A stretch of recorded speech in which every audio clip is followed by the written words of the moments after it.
Hi friends, welcome to my channel. ನಾನು Khushi ವ್ಲಾಗ್ಸಿಂದ. Friends ನೋಡಿ, ಗಿಡದಲ್ಲಿ ಹೂವು ಬಿಡಿಸ್ಕೊಂಡು ಬಂದೆ ಇವಾಗ ತಾನೇ. ಇನ್ನೂ ಪೂಜೆ ಆಗಿಲ್ಲ.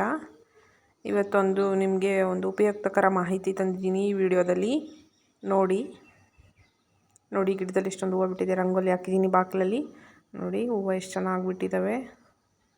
ಗೊಬ್ಬರ ಹಾಕಾದ್ಮೇಲೆ, ಈಗ ಗೊಬ್ಬರ ಹಾಕಿದ ವಿಡಿಯೋ ಎಲ್ಲ ಶೇರ್ ಮಾಡಿದ್ದೆ. ಆ ಗೊಬ್ಬರ ಎಲ್ಲ ಹಾಕಿದ ಮೇಲೆ ಗಿಡದಲ್ಲಿ ತುಂಬ ಚೆನ್ನಾಗಿ ಹೂವು ಬರ್ತಾಯಿದೆ. ಪೂಜೆಗೆ ಮಸ್ತ್ ಹೂವು ಆಗುತ್ತೆ. ಬನ್ನಿ ಒಳಗಡೆ ಹೋಗೋಣ. ಒಂದು ಉಪಯುಕ್ತಕರ ಮಾಹಿತಿ ಅಂತ ಹೇಳಿದೆ ಅಲ್ವಾ, ಅದೇನು ಅಂತ ತೋರಿಸ್ತೀನಿ. ನೋಡಿ, ಬಾಗಿಲಲ್ಲಿ ಈ ಥರ ಪೇಂಟಲ್ಲಿ ರಂಗೋಲಿ ಹಾಕಿದ್ದೀನಿ ನಾನು.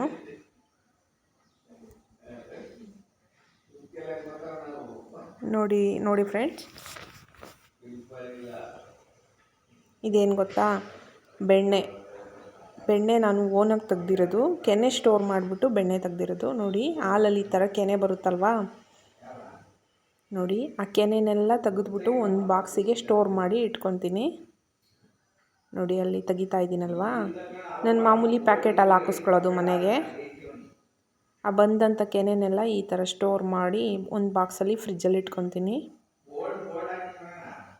ನೋಡಿ ಹಿಂಗೆ ಸ್ಟೋರ್ ಮಾಡಿ ಇಟ್ಕೊತೀನಿ ಒಂದು ಬಾಕ್ಸ್ನಲ್ಲಿ.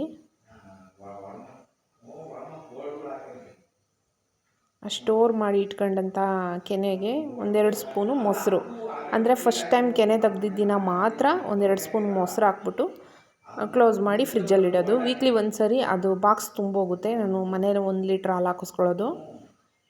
ಆ ಥರ ಮೊಸರು ಹಾಕ್ಬಿಟ್ಟು ಕ್ಲೋಸ್ ಮಾಡಿ ಇಡೋದು. ಅದನ್ನು ವೀಕ್ಲಿ ಒಂದು ಸರಿ ಮಾಡಿದಂಥ ಕೆನೆ ಸ್ಟೋರ್ನ ಒಂದು ಈ ಥರ ಬಾಕ್ಸ್ ತೊಗೊಂಡು ಆ ಬಾಕ್ಸಲ್ಲಿ ಹಾಕ್ಬಿಟ್ಟು ಸ್ವಲ್ಪ ನೀರು ಹಾಕಿ ಚೆನ್ನಾಗಿ ಅಳ್ಳಾಡಿಸ್ತೀನಿ.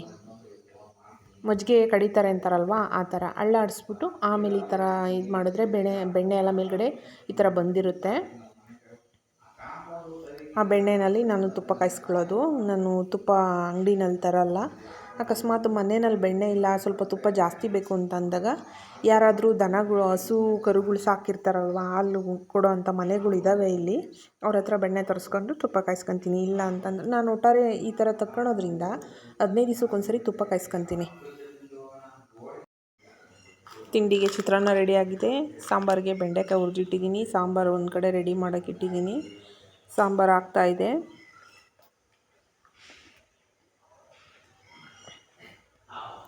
ಎಲ್ಲರ ಮನೆಯಲ್ಲೂ ಹಾಲು ತಂದೆ ತರ್ತಾರೆ. ಹಾಲು ಹಿಂಗೆ ಕಾಯಿಸ್ಬಿಟ್ಟು ಕೆನೆ ಬಂದಿದ್ದಂಥದ್ದನ್ನು ಸ್ಟೋರ್ ಮಾಡಿಟ್ಟು ತುಪ್ಪ ಬೆಣ್ಣೆ ಮಾಡ್ಕೊಳ್ಳೋದ್ರಿಂದ ತುಂಬ ಬೆನಿಫಿಟ್ ಇರುತ್ತೆ. ನಾವೇ ಕಣ್ಮುಂದೆ ತಯಾರಿಸೋ ತುಪ್ಪದ ಟೇಸ್ಟೇ ಬೇರೆ, ಅಂಗಡಿನಲ್ಲಿ ತಂದು ಮಾಡ್ಕೊಳ್ಳೋ ತುಪ್ಪದ ಟೇಸ್ಟೇ ಬೇರೆ. ಒಂದು ಸರಿ ಟ್ರೈ ಮಾಡಿ ನೋಡಿ. ಸುಮ್ಮನೆ ಈಗ ಎಲ್ಲರ ಮನೆಯಲ್ಲೂ ಹಾಲು ತಂದೆ ತರ್ತೀವಿ ಕಾಫಿಗೆ. ಒಂದು ಸರಿ ಟ್ರೈ ಮಾಡಿ ನೋಡಿ, ತುಂಬ ಅನುಕೂಲಕರವಾಗಿರುತ್ತೆ. ನಾನು ತುಪ್ಪ ಮನೆಯಲ್ಲೇ ಈ ಥರನೇ ಕಾಯಿಸ್ಕೊಳ್ಳೋದು. ತುಪ್ಪ ತುಂಬ ಚೆನ್ನಾಗಿ ಬರುತ್ತೆ. ನೋಡಿ, ಸಾಂಬಾರು ರೆಡಿಯಾಗಿದೆ. ಇಷ್ಟೊತ್ತು ನನ್ನ ವಿಡಿಯೋ ನೋಡಿದ್ದಕ್ಕೆ ತುಂಬ ಧನ್ಯವಾದಗಳು ಫ್ರೆಂಡ್ಸ್. ಹೀಗೆ ಸಪೋರ್ಟ್ ಮಾಡಿ, ಮತ್ತು ಫ್ಯಾಮಿಲಿ ಫ್ರೆಂಡ್ಸ್ಗೆ ಶೇರ್ ಮಾಡಿ, ಲೈಕ್ ಮಾಡಿ, ಕಮೆಂಟ್ ಮಾಡಿ. Thank you for watching friends.